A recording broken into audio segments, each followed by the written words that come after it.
Cara, agora eu tô convencido que o meu trabalho tem valor. Por quê? Pra te abrir a mente, para vocês não cair nessas mentiras desses doutores. Ontem eu vi o debate do João, do doutor João Oliveira, com o professor lá, católico, né? Ariel. Cara, teve que o pastor César entrar no meio para o cara não passar muita vergonha. Aqui eu vou pegar um vídeo protestante porque os caras já vão montando, fazendo aquele quebra-cabeça para dar a entender que o João Oliveira não tomou um cacete. É só por isso que eu falo, os debates não adianta, pô. Os caras não se convertem. O debate é uma coisa interessante para a gente entender que a fé católica é a única que sustenta a verdade. Os caras negam o purgatório. Os pais da igreja acreditavam. Olha só, cara. Vamos pegar os pedaços protestantes, depois eu pego o vídeo todo realmente, quando tiver de folga, ou fazer os pedaços como eu faço nos vídeos, para você ver e entender a manobra que os caras fazem, ó.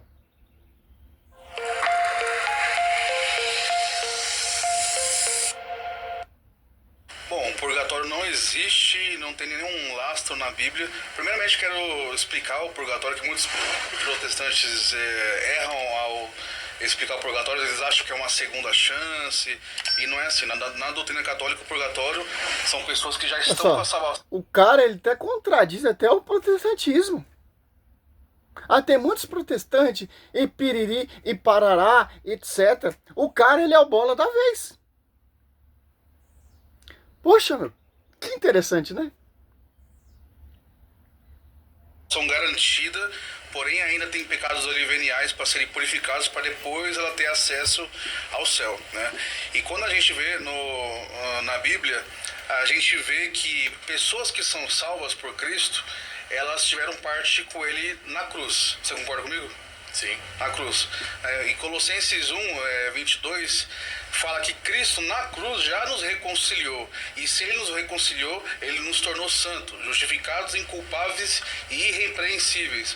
Logo, sendo justificados, temos acesso ao céu e não a um lugar intermediário. O sacrifício salvífico na cruz já nos reconciliou com Cristo. Isso está certo, beleza. Mas para a gente ser santo, sim, tem que buscar a santidade. Como vamos buscar a santidade? Eu lembrar daqueles que encerraram a carreira. Hebreus 13:7. Lembrar de vós que encerraram a carreira. Hebreus 6:12. Olha só que interessante. O doutor, ele já é santo por causa do sacrifício de Cristo na cruz. Então, não preciso da igreja, não preciso do Papa, não preciso de ninguém, porque eu já sou santo, porque Cristo já morreu na cruz por mim. Será mesmo? Sim. Paulo fala, não sei o que ver, Cristo vive, estou preso atado à cruz de Cristo. Olha a vida de Paulo. Olha só, tem uma recompensa aqueles que estão buscando a santidade. Segundo Coríntios 5:8, Paulo fala, não vejo a hora de me desprender desse corpo para estar junto de Cristo. Paulo já estava convincente que ele ia para a glória. Mas nem todo mundo chega ao ápice da perfeição que Paulo chegou, que os apóstolos chegaram. Nesse mundo corruptível, com esses doutores mentirosos, nada no céu de impuro entra. Apocalipse 21. Olha só.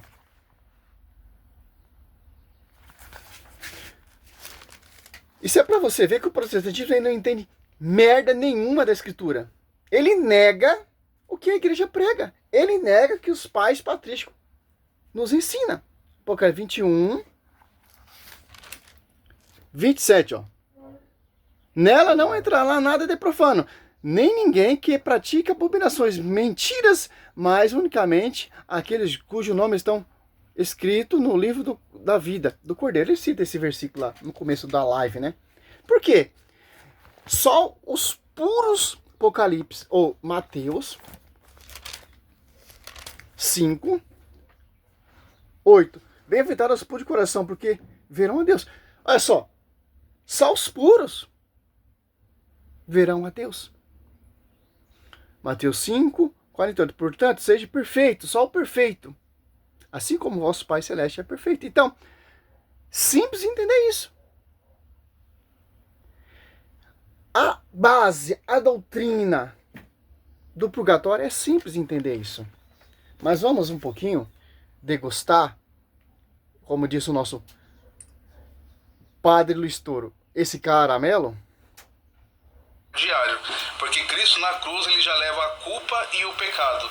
Portanto, não tem como ter aqui um lastro bíblico sobre um lugar intermediário chamado purgatório, onde a pessoa justificada que foi alcançada pela cruz de Cristo, ela tem que passar por um processo de purificação para poder acessar o céu. Inclusive, eu queria que o Ariel me desse bases bíblicas muito fortes para embasar aqui um purgatório, coisa que eu não vejo.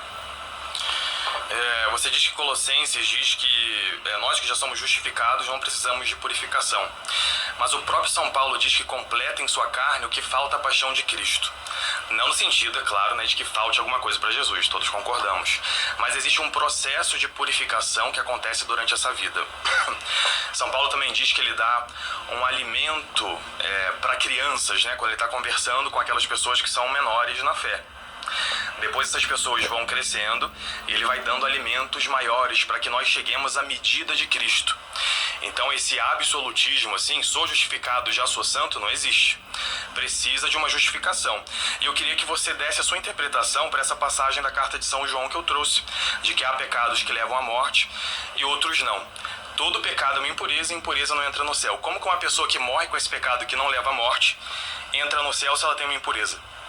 Na verdade, a pessoa que pecou do pecado que não leva à morte são os pecados. É simples. Esse debate já está errado. Simples. Dá um tempo. Igual o Padre Luiz Toro faz. O protestante vai lá. Purgatório não existe. E piriri, parará, começa a mostrar versículo bíblico, tal. O Padre Luiz Toro fica só. Beleza? Só analisando. Aí depois chega a vez dele. Aí vai destruindo tudo que ele falou. Uma hora o Ariel fala, uma hora o Juan fala, e depois os dois mesmo tempo falam. Não, cara. Tem que sincronizar. A base. Ele falou para o João Oliveira provar a tese do pensamento do discípulo amado João sobre a questão desse pecado. João, se eu não me engano, 5, 16 e 17. Simples entender isso.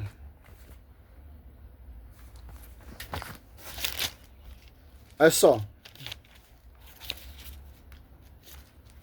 O discípulo amado deixa bem claro. Ó. 1 João 5,16. Se alguém ver seu irmão cometer um pecado que não a conduz à morte, ó, reze e Deus lhe dará a vida. Isso para aquele que não peca para a morte. Há pecado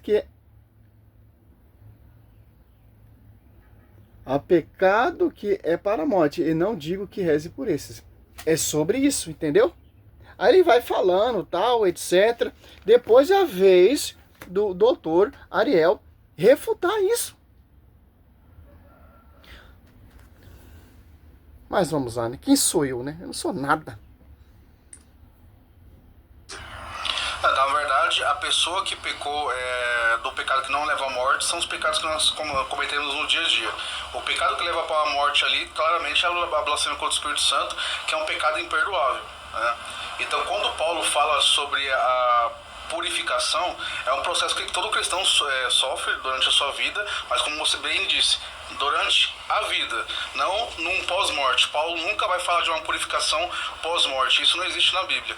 Então, a pessoa que cometeu um pecado imperdoável, como por exemplo a blasfêmia contra o Espírito Santo, para ela já não tem perdão nem oração. Agora, os outros pecados que nós cometemos, aí sim tem arrependimento em vida. A Bíblia nunca vai apresentar um arrependimento ou uma purificação pós-vida. Mas a igreja também não prega isso sobre o purgatório, né? Alguém que não está arrependido em vida não pode entrar no céu. O que nós temos são essas penas que a pessoa precisa purgar. A igreja não diz que a pessoa não se arrepende e no céu ela tem uma segunda chance. Isso é um desconhecimento do que é a doutrina do purgatório. João Oliveira, eu quero versículo bíblico. Esse pensamento, essa tese sua não funciona. Você tem que provar de Bíblia. Não é esse o contexto? Provar na Bíblia e etc. Então, mas quando a Bíblia fala que nós somos justificados e nos arrependendo dos nossos pecados, nós somos lavados, então purificados, e a gente já não tem a culpa e nem o pecado. Você acha então que uma pessoa que vai... Uma coisa, mas para você se arrepender, você lá tem que se confessar a quem foi confiado. João 21. João 20, 21 a 23. Por isso que nós temos essa graça de se arrepender e confessar com o sacerdote para chegar ao ápice da perfeição. Se arrepender, ser lavado, para evitar o quê? O inferno. Para entrar na morada dos eleitos. Mas se eu não cheguei 100% a essa santidade, vou passar por uma purificação, como Paulo fala em 1 Coríntios 3, 13, 14, 15. Paulo deixa bem claro. Não cai no embalo dele, pô. Mostra de Bíblia os versículos bíblicos que prova o purgatório. Não cai no contexto dele que ele vai tentar sair desses versículos.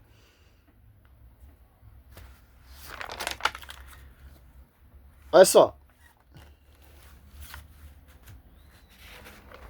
Cada um dos meus estudos aqui, ó. Olha só. Tanto Mateus 12, 32, Mateus 18, 34, Isaías 24, 21, 22. Mateus 12, 32, ele fala sem parábolas. Da forma clara que o pecado não será perdoado, nem nesse mundo, nem no mundo vindouro. Mas, mesmo as parábolas não estão na Bíblia, em vão.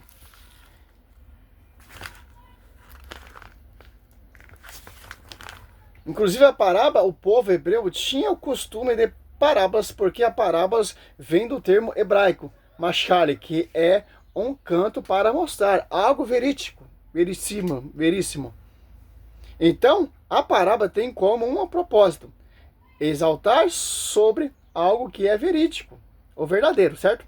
Aí o povo diz que crê como esses doutores, na Bíblia.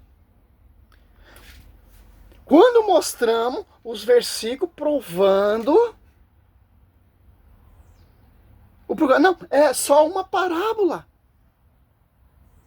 Mateus 18, 34, ó. No começo, ele vai fazendo uma analogia que é o senhor do servo, que ele encarcera. O servo, aí no final, ele faz uma analogia ao Senhor Deus. Purgatório, bem claro, o perdão é uma ação de indulgência.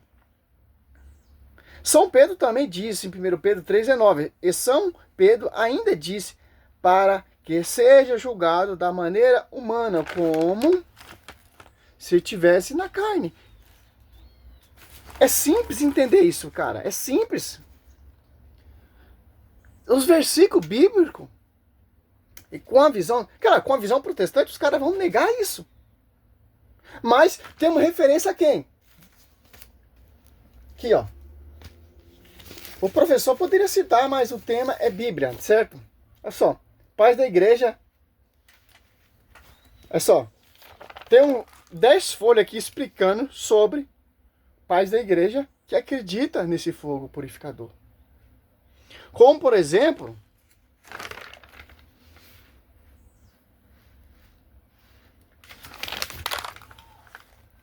vamos pegar um pai da igreja aqui, ó. Atos de Paulo e Tecla, no século 2 ADC, ano 160. Intercâmbio, comunhão entre vivos e os mortos. Após a exibição, Trifena novamente recebeu a Tecla, sua filha Falconíala. Havia morrido e disse para ela em sonho: mãe, deveria ter esta estrangeira Tecla como a mim, para que ela ore por mim, e eu possa ser levada para o lugar do justo. Atos de Tecla, Paulo a Tecla, ano 160. Então, os pais da igreja acreditavam. Quem é você, doutores protestantes, em vista dos pais da igreja? Oh, pelo amor de Deus, eu fico com os pais da igreja. Mas vamos lá, né? e a gente já não tem a culpa em nenhum pecado. Você acha então que uma pessoa que vai pro céu, ela não tem pecado mais nenhum? Ela não tem... no dia que ela morre, por exemplo, ela não cometeu pecado algum. Tá completamente Como o vídeo aí que ele fez, quem morre tá descansando. Falando sobre esse tema mesmo assim.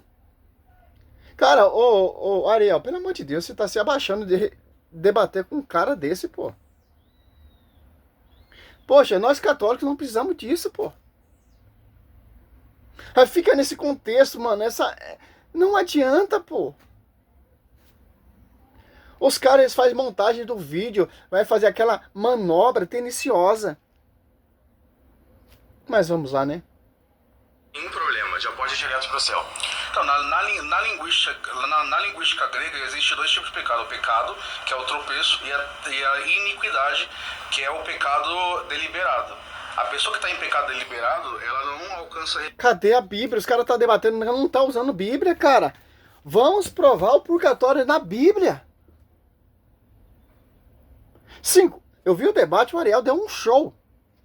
Mas ele está entrando muito no pensamento, no contexto do cara para sair da Bíblia.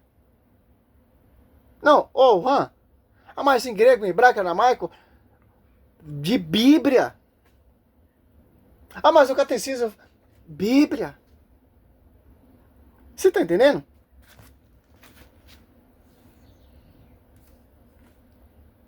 A pessoa que está em pecado deliberado, ela não alcança arrependimento. Agora, a pessoa que comete o pecado em si, ela tropeça, alcança o arrependimento, ela se purifica e ela tem acesso ao céu diretamente, através da justificação de Cristo pela cruz. Deixa eu entender uma questão. Ariel, você está... Ô, professor, você é o juiz, você não é o debatente. falando do pecado, que a pessoa comete o pecado depois de ter Cristo como Salvador. Exatamente. Óbvio, todos nós concordamos, né? Como a carta aos Hebreus diz, inclusive, né? Que uma coisa é você pecar antes do batismo, Ninguém outra... tá defendendo que a pessoa Que depois nunca pega. Acho que nisso, do que todo mundo concorda. Então, do que todo mundo concorda é que o salvo, mesmo depois da experiência com Cristo, ele comete erros. Sim. E pecados. A Igreja Católica parece que divide o pecado em duas tipos de naturezas. Sim, é como São João faz aqui, né? Pecados que levam à morte são os que são diretamente contra os 10 mandamentos, são os pecados mortais, e pecados veniais que, de alguma forma, contrariam esses 10 mandamentos, mas não diretamente, né? E aí você está dizendo, eu queria entender como você pensa, que uma vez que você é salvo por Cristo... Não é como que ele pensa, é como que o magistério pensa e ensina. Não como eu penso, não como você pensa, não como o fulano ciclano pensa, é como o magistério ensina. E os pais da igreja ensinam. Não é como eu penso. Cristo, esse sangue Mas, de César, Cristo eu acho que essas perguntas é melhor o Juan fazer. É verdade. Pode estar como mediador. É que assim, vocês estão conversando, Toma. saindo, eu queria fazer uma pergunta que norteasse. Para dar um pouco mais de tempo, eu te entendo também. Para dar tempo pro cara tentar refutar a manobra, a malícia desse doutor. Ô, pastor César, então sai dessa cadeira, senta onde o Juan Oliveira está e deixa o Juan Oliveira ser o juiz desse debate, sei lá o que é isso aí. Para mim isso aí é uma farofa. Certo? Isso aí por quê? É para tentar envergonhar um servo da igreja. Mas não tem como, o cara tá muito preparado. Simples entender isso. Então, toma essa, chupa essa. Igualzinho tava lá no debate do padre com o pastor, ele entrou no meio também sobre a virgindade perpétua de Maria. Então devia ter um católico também para um protestante juiz e um católico também juiz. Seria o correto e o certo. Certo? Para ninguém puxar a sardinha para nenhum dos dois. Então vamos lá. Se você quiser, a gente pode talvez então definir 5 minutos para cada um, para que a gente possa Boa, aí discorrer, sim. né? Para que possa falar um pouco mais. 5 minutos, o João Oliveira vai colocar a tese dele, o pensamento dele, que ele crê, que ele acredita, e tenta mostrar a base bíblica, porque ele não acredita no purgatório. E depois você vai mostrar as provas convincentes de Bíblia o purgatório na escritura, e para humilhar citar alguns pais da igreja que acreditam. Simples, como você vai fazer no finalzinho, né? Fazer uma pergunta. A pergunta é, eu queria entender como que o católico entende e como que o protestante entende. Eu me converti, por exemplo... Protestante é simples. Nós católicos acreditamos no magistério. Que vai lá, vocês conversam com o padre que você se arrependeu. E nós entendemos que nós não chegamos 100% santo. Precisa dessa purificação. Passar por esse fogo que irá purificar a nossa alma. Como diz alguns santos da igreja. E o protestante, ele não acredita. Para o protestante, o sacrifício de Cristo já basta. Já está salvo, já está na glória, já é santo e etc. Pensamento protestante. É simples. Aqui ele está jogando a manobra, a malícia para o doutorzinho mentiroso ganhar tempo. Porque já está passando muito vergonha. Não usou nem o versículo bíblico ainda. Certo? Vamos encerrar esse primeiro vídeo aqui para a gente entender o quê? É só. Mateus 5, 25, 26. É só. O próprio Jesus também, ele deixa bem claro. Purgatório, essa prisão espiritual.